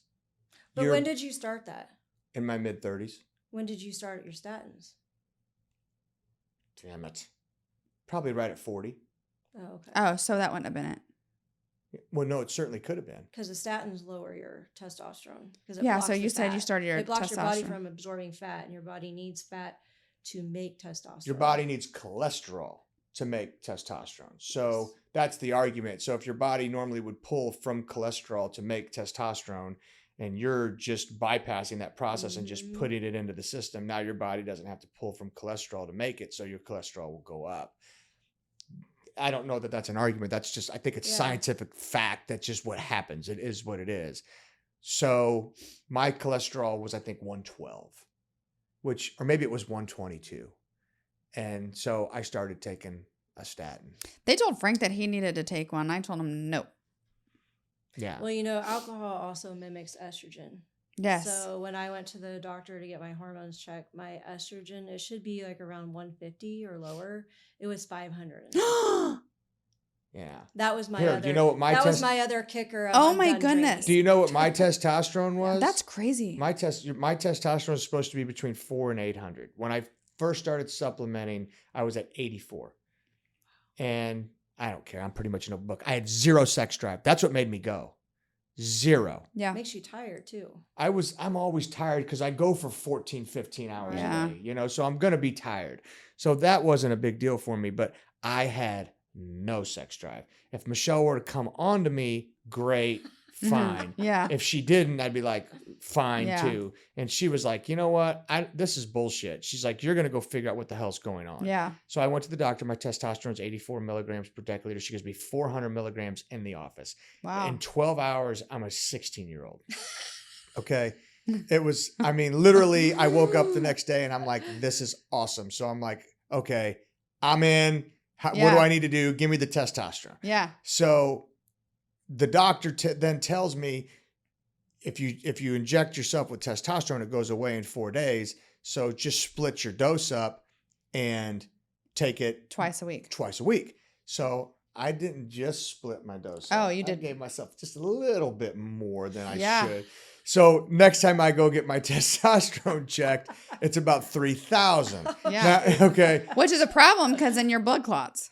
Well, I take a baby aspirin every night. Okay. I take a baby aspirin every night. So, so you balance it out. I should also go give blood. I should give blood. Yeah. I should go give blood. So so that worried me going on testosterone. She's like, oh no, yours is fine. I was at a 2. They put me on testosterone. I went to a 10. This is the greatest part. Then she tweaked it. She's like, I'd like you to be a little bit higher. So she tweaked it. I went to 165. Yeah. I was like, I'm humping walls. Yeah. Like, it was awful. Well, and that's what I'm happened. like, no, I can't do this. Hold on. That's what happened with Michelle and I. So I was like a dog in heat. And so it reversed. And I'm like, okay, so here's what's going to happen. I hope that doesn't make us short. Please don't make that under. I don't care. So I said, here, this is what's going to go down. Either you're getting on it or I'm getting off of it. Both of you have to be on. And that's what I tell everyone. If one party is going to be on TRT, both parties have to do it. Otherwise, it's a recipe So for mine disaster. goes to 165. I call and I'm like, what? And then she gets it back down to 144. She tweaks it a little bit again. It goes back down to 8. She's like, Jessica, I cannot regulate you. And so they are thinking about switching mine from a troche to a shot. But I was like, man, I don't want to be 165. I mean, I'm not like you. I do not want to be a 16-year-old girl. I do not have the stamina for that. I'll take like a 30-year-old. As long as my partner's on the same page. Well, yeah. I'm fine with I get that. But no, I would like to just be like, just middle of the road. Like, I'm good. I'm not humping walls. Like, just in the middle. Right. Yeah. Oh my gosh, but it's true. Testosterone does. So, okay, TMI, and you don't have to answer this because we're open books. Have you hit menopause? Are we past time? I'm in it right now. Michelle's in the heat of it because she has me freezing my ass off in my house all the damn time. Hot flashes. Yeah. And you don't take anything. I come out of the shower and steam comes off of my head. My house is that cold. I did in the first 2 years when I quit drinking and my estrogen was like off the charts high, I had no progesterone. Oh, so okay. She had me taking progesterone up until I moved back here and I just quit taking it. Then I went and had blood work done and I'm like full blown menopause, so I'm just not taking anything. And you're just riding it out. Just riding it out. I was going to say something else. At the end of the day, I think if you feel good. Yeah. That's what I was going to say. I judge it by how I feel. Yeah. I can tell. The first thing that'll happen to me is instead of being able to get to the gym early in the morning, now I got to wait and I got to go in the afternoon. That's the first thing because and then the next thing that'll happen is my sex drive will plummet into the abyss. And that's when I'm like, okay, I need a shot. Yeah. I need a shot. Yeah. And I agree. I think if one's doing it, both needs to be doing it. Yeah. Because but for me, there was a book and my doctor gave me a book on hormones and I was against him. I told him no 3 times.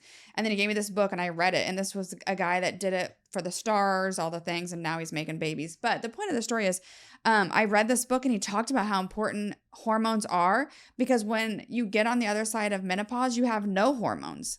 And so then you're living the rest of your life without any hormones. A dietary component to psychological disorder. There's a hormonal component to it as well. Yes. So at the end of the day, and I'll make the argument that it's not testosterone that makes a male aggressive. It's estrogen because the testosterone converts to estrogen. And do you take an estrogen blocker? Yeah, I do. Yeah. Yeah, because the doctor called me. She's like, Frank. Yeah. She's like, your testosterone was 3,000. And she knows me very well. She goes, are you sure you need that much testosterone? I'm like, I don't need it. I like it. But I certainly want it. She goes, well, let me increase your estrogen blocker. I'm like, do what you got to do. Do what you have to do. It's fine with me. So, yeah. Yeah, mine was pretty high. So, But I also took my blood like the day after I took a shot. oh yeah. And I don't know. I'm not, I'm not a doctor. See, I take but mine every morning. I don't take a shot. I take my troche every morning. Yeah. So what is it that you're looking forward to? Like, what is it that now, okay, so you're back in Kansas City, you are sober. Have you reconnected with friends? Oh, yeah. Okay, that's going well. I have a long history of friends here, like good group of friends. Yeah. And you're working at the gym. Mm-hmm. Are you looking for more clients? I only have room for like one more. Oh, so it has to be a specific one. And then what about your nutrition? Are you looking for clients on that? Oh. Always. Okay. So where can people go to find you for nutrition help? Yeah. We need to make sure we have that. And then we still have a shout out. Yeah. I won't forget it. Okay, go ahead. So go ahead with where can people find you? They just call you? Nutrition wise, they can find me at the gym, but they have to be a member to get help. So here's the thing. I'm just going to go ahead and put this out there. Uh-oh. Okay. So I don't ever do a whole lot of advertising for me, but I'm a trainer as well, as we talked about. In a year, we're getting ready to open up a facility just north of, actually, we're going to be renting space in this facility just north of A Highway. It's going to be a brand new facility, and just come work for me. Actually, you're not working for me at all. Right. You're actually working for yourself. Self-employed. Yeah, you just would pay rent to me. Who's going to see this? Huh? A lot of people. So just say you'll think about it. I have other options. They can call me also. That's what you I have got an to do. online option. Where do they go online? We're just trying to get people to get to you. They would go to Shred Science Nutrition. ShredScienceNutrition.com? Yes. Okay. It's not mine. It's actually where I got my nutrition coach. But your name's on there because I looked it up. I am helping underneath their name. Now, what if someone wants to come to you for personal training? Then they need to Because I've found that there are women that come to me and they're cool with it, but I've also found that there are just women who don't want to be trained by a man. Right. They want to Really? go. Yeah. Yeah, Okay. it's vice versa too. Well, currently, I've been at Genesis for 2 years, so that's where they'd have to come find me. So they can't just call your cell phone? They can call my cell phone, but they have to. She has to join train the at gym, Genesis. and I have to train at Genesis. Do you have a non-compete? We do, but I was also told that law got changed recently, and that's non-existent now. Well, I know there. So I'm a little confused. I've been about sued over non-competes like 5 times. And the one thing that I can remember with non-competes is there has to be a direct quid pro quo attached to it. So if they made you sign a non-compete, they had to have, in exchange for your signature, they had to have given you something. Well, but if she left and did and she had a non-compete, let's just say it's probably a year, and went and did nutrition somewhere else and didn't train for that year, and all you did was nutrition for a year, after that year's up, then you can train. But that's correct. Now, it depends on how long the non-compete is. Right. Yeah, I'm not sure. Like I said, I was just told You should get a copy recently of your non-compete. that was no. It has longer. gone away, but I don't know what it means. I don't know what that looks like. Well, typically what happened, if we hired someone under a non-compete, we got a nasty letter from an Because attorney. we had someone leave recently, and they went to another gym, and Yeah. she just went through this. Sometimes Like I we've said, it's told not them, existent hey, anymore. Yeah. you want to Sue us. litigate? Go litigate. Yeah, they normally do. We're doing what we want I to just do. don't have an online option at the gym. It's too hard, and the way I did it with my coach was all online, which is perfect. We emailed each other. I had to check in once a week with them, give them my numbers. check Here. my food. I think There's that you guys something- need to have a conversation off camera about this to see if there's a better option for you. Well, at the end of the If day, not, then you just stay. I like personal, and I know you. I've seen you with your clients. Mhm. You don't want to do no online shit. You I want to like be personal. you Yeah. want to be hands-on. Yeah. You want to be hands-on. I've seen you work The with problem I them. have with some of the clients that I do nutrition with at the gym is, and I explain this all the time, the gym, you get instant gratification, you leave, you feel great, you've worked out. Right. The food is such a behavioral thing that it's not fun for them. So a lot of them don't adhere to it, even though that's 80% of how you look. I think it may be more than that. I do too. I wish think we it might could go where like you could take a class. Because I should look like a Greek god if it was just working out. I know. Right. Yeah. I It's mean, huge. but my diet's probably only hey, when you- 80% on point. Yeah. When you open your facility, do a class. Have someone do a class on this is what you eat. Because I run out of options. I run out of like, hey, because I don't do dairy, I don't do gluten. I don't eat after 6 or 8:30. I should be in a lot better shape too. But my issue is, I mean, I have autoimmune stuff. But the point of it is I run out of options to eat, and then I'm bored, and I eat something I shouldn't. Well, those people, I don't like saying those, but the people you see that are just ripped to shreds, they're not going to go to dinner with their significant other. Right. Like the people that I know that do shows, they come over our house, we have a party, they have their meal and they eat what they bring and they don't drink.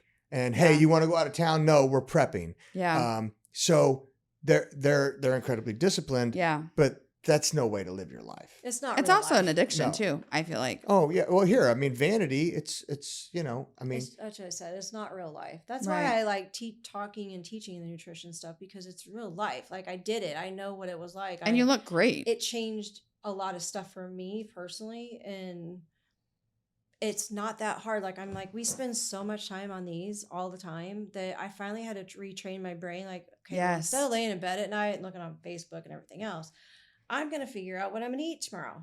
Oh, it's like playing Monopoly. And then at the end of the day, I felt really great. So I just kept doing it. I still to this day log my food. It's been 5 years. Just so I know, why do I feel like crap today? Oh, crap. I still got to eat like 40 grams of protein. No wonder why I feel sluggish. Like, That's my thing is protein. Getting protein in. Just keeps me on point. Yeah. So. Well, here. Kendra, so you can't give your phone number out to have clients call you. They have to schedule with you through Genesis. I don't mind giving my number out. Then I would do it this way. If someone wants to get a hold of you, they can call you. That's fine. What's your phone number, Kendra? 816-591-3573. Good. And how many clients do you train a day? I'm only there part-time. So I have 14 clients right now. I have another one getting ready to sign up. So it keeps it. So you're about 4 hours a day. Would you go full time? No. Oh, okay. No, I'm at that age where I don't want to work full time. I have to give myself time to work out too. Yeah. And then I have other things I want to do now that we move back and be with family and help my mom with stuff. And so I did not want to come back and work full time. I would train full time in a heartbeat. So during football season, I can't because I coach football from 3 to 8 o'clock. But then when football season's over, I usually work from about 8:30 in the morning. I never take a lunch. I eat on the road. So that hour lunch, I usually go from about 8:30 to about 3:30, 4 o'clock. And then I start training and I'll go from 4 o'clock to 8 o'clock, Monday through Thursday. And Fridays I'll take off and then I'll train 4 hours on the weekend. See, that's why I always see you Monday, Wednesday. I'm there from like 2 to 8:30 or 8. Oh wait, do you work out at Genesis? Mm-hmm. That's how I know him. Yeah. I see him in the morning. Tuesday, Thursday, I go in early morning and then I leave at 2. Yeah. But I also take a class while I'm there. But yeah. Yeah. So I go in the morning and then I have a Zoom call at 8:30 and I'm usually on the way to my Does first Michelle stop. work out at Genesis too? Mm-hmm. When does she go? She's usually there around the same time I am. Oh. Here, you know what's crazy? I'm gonna tell you something. I can't get out of bed that early. Michelle looks better. It's tough to say this because a female looks like a female, but Michelle's body habitus is, if you were to go check her body fat, it'll be way less than mine. She doesn't work out near as much as I do, but her diet is way more consistent. Yeah. Way more consistent than mine is, So like the other day, my body fat was, I checked it on Sunday. Sunday, I went up 3 pounds in weight and I lost 2. I went from 19% body fat to 17% body fat. I did it in a month. Wow. So I want to hover around 16. 16, in my opinion, you can live your life. You can go to dinner with your wife. Yep. You can eat. You can maybe have dessert. Yeah. You can, cheat here and there and you can maintain 16%. Right. I don't think you can do 12 and 13% maintain that. I think it's not healthy anyway. Yeah. Right. So I want to lose one more. I want to get to 16% and I'd like to stay there. Yeah. That's my goal is that. And then getting there's hard. Maintaining it's a little bit easier. Mm-hmm. And it'll probably help because Michelle's doing it. So it's who you hang out with, who you're around. Well, what are yeah, they because doing? when Michelle gets Yeah. what she would refer to as fluffy, I get a bowling ball, right? Yeah. Like my stomach will show up and then I'll show up like 5 minutes later. Yeah. You know, I don't think I've ever seen you with a bowling ball. no, so much. I know I'm exaggerating, but Yeah. it gets, but that's here. I carry my weight like a pregnant woman. I do not get love handles. I carry it. It's all right here. And so for me, it drives me nuts. Yeah. But anyway, no, honestly, like right now I'm about 200, like I'm 203 pounds. It's when I get up to around 210 that I start to Yeah. look as Michelle. So, but if Michelle eats right, and because I eat what she cooks. So actually, when I start gaining weight, it's her I fault. pack Travis's lunch every Can you morning. pack my lunch? Yeah. So do. my husband's not a big guy, so my goal is just not to weigh as much as him. I'm like, I need to ring that back in. Well, thank you for sharing the story. Thank you. You know, I always like hearing, you know, and it's also interesting the generational component, except for my case, you know, my dad and mom never drank or never did. My anything. parents didn't either. And me and my brother were complete degenerates. My parents didn't have alcohol in their house. You're welcome, mom and dad, because I brought it in their house. And I remember when I brought alcohol in their house and they're like, we don't have alcohol in our house. And I'm like, I do now. Don't remember my father ever. I can't remember a time when my dad took a sip of alcohol. Yeah. I heard stories about a time that my dad got hammered on New Year's Eve. I wasn't Yeah. there. I hear stories about a night my mom got hammered at Cascones and threw up all over the place. Oh. But I never seen it. Yeah. I never seen it. I maybe have seen my mom drink, but it's, you know, Right. never anything. So I didn't grow up seeing that, yet we were prodigals. Right. So It happens. And that's what people have to understand is, you know, first of all, we're all sinners saved by grace. And so you fall off the wagon or you have an addiction. I mean, listen, Jesus isn't surprised. He knows. Yeah. And so he's there to pick you up. And so that is my goal, is to help people pick them up. If my post might not have saved her, Jesus saved her. Jesus had me post my story to sprinkle seeds so that one day when I did, then I had people reaching out to me. Sprinkling seeds. Yeah. So she's sprinkling seeds and those people are getting sober and they're sprinkling seeds. I never say that, oh, my story got someone sober. My story is going to help sprinkle seeds for the next person to say, she did it. So here, just so the audience knows, you're going to be doing a couple of these with me here and there. So I posted on Facebook yesterday and said, hey, guess who my guest appearance is? And you know who everyone said? Frank. No Facebook Frank. They want no Facebook Frank. I said, oh my gosh. Facebook, he would kill me. Facebook Frank? No, my husband. Oh, yeah. No Facebook Frank is what we call him because he doesn't have Facebook. And here, so Michelle and I have a collective one. Oh, yeah. Yeah. We won't go Well, it was easier. Yeah. It was just easier. He's not on I'm not putting him on my Facebook page. He is, but no Facebook Frank. So anyways, everyone said that. So no, it's Kendra. Kendra is so I'll do a couple more. And if they blow up, then I have a really good one I want to do next. You tell me when you want to do it. It's not as much as a redemption story as a. I don't hear it. The other one that I had on last week, you ought to hear it. It's a great story. But and I've had people who aren't redemption story. I had 2 professional football players, professional basketball player, an Olympian softball player. I saw that. Awesome. I've had my guest list, but anytime I got a shot at doing something like this, I like hearing about it. I do too. I love stories. I like hearing I had everything going against me. I made every bad decision, but God. But even if. Yeah. And forgiveness. Mm-hmm. Yeah. Well, here, forgiving yourself. I actually forgave my dad when I was 30. He had no idea what I was forgiving him for. Right. But it was like that day forward. Yeah. I had to say it out loud just to move forward. Sure. Yeah. I think a lot of people. Well, okay, so here, let's talk. Hey, Jessica. What? How about that shirt you're wearing? I know. Okay. Well, it's Red Friday. All right, we have let's talk Red about Friday. Here, and just so you know, I tried to get her on this podcast and she ghosted me. I should be like, no, you're not gonna freaking advertise that damn shirt. So Leanne with Love Letters And I went to high school together. Yeah. And they have done amazing things. She has an amazing story. She has a big brothers, big sister story. And I'm trying to get her on. The bitch won't come on. What if I got her on? No, she needs to come on this damn podcast. She does. She is an amazing person. She does so much for our community. They do like fill the backpacks. They do so much for And our she community. has been uber successful in this successful. business. She has Mr. Love Letters that drives her van around. Aw. And like the most amazing guy ever. And so nice. They're just a good family. Yeah. They both should probably come. Anyway, so I ran by Love Letters. I was like, hey, I'm doing a podcast. It's Red Friday. What do you want to do? So they gave me a Kansas City shirt. And if you put Jessica 10 when you order, you'll get 10% off your Love Letters order.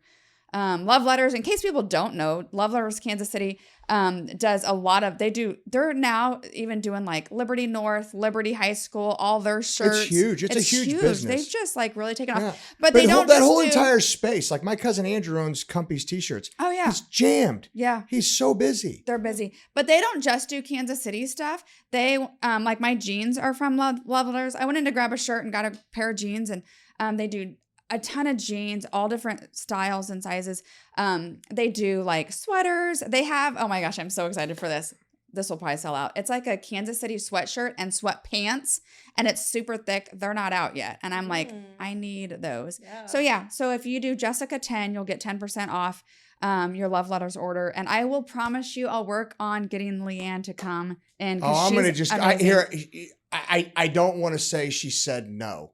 She just ghosted you. Oh, well, she's terrible at texting back. I think she might have just ghosted me. I think she's just terrible at texting. I've had Frank Ferrantelli, the guy that mentored me, one of the guys. There's been several. That takes a village, but Frank Ferrantelli was a big part of it. He told me no. He goes, you got to have someone more interesting in me. I'm like, come on, you got to come on. But he said no. And then I had another guy,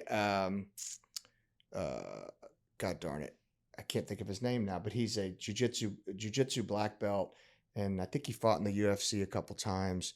And he had just opened up his studio.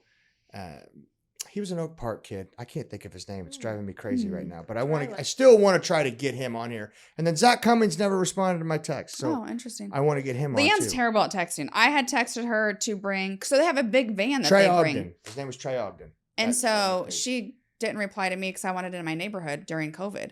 Yeah. And so I messaged Harmony, and then Harmony's like, oh yeah, I'll get it. So they came, and she's like, I'm just terrible at texting. And I'm like, okay, that's fine. So Leanne, I'm coming for you. Yeah, I want to get her on. Yeah, they have a great story. Anyway, here, anyone she just found a niche, had the stones to try it, and crushed it. I mean, who doesn't want to hear that story? Right. Haters. Right. Go after what you believe in. Yeah, she's a rock star. So, and I've known her for a while. So when I said bitch won't call me back, so I don't think she's going to get offended by it. Anyway, thank you so much. I appreciate you coming on. Thank you. And thank you for, I'm glad you're taking a shot and testing the waters with this. So I think you're going to do great. So thanks again. Thank you. All right. See ya.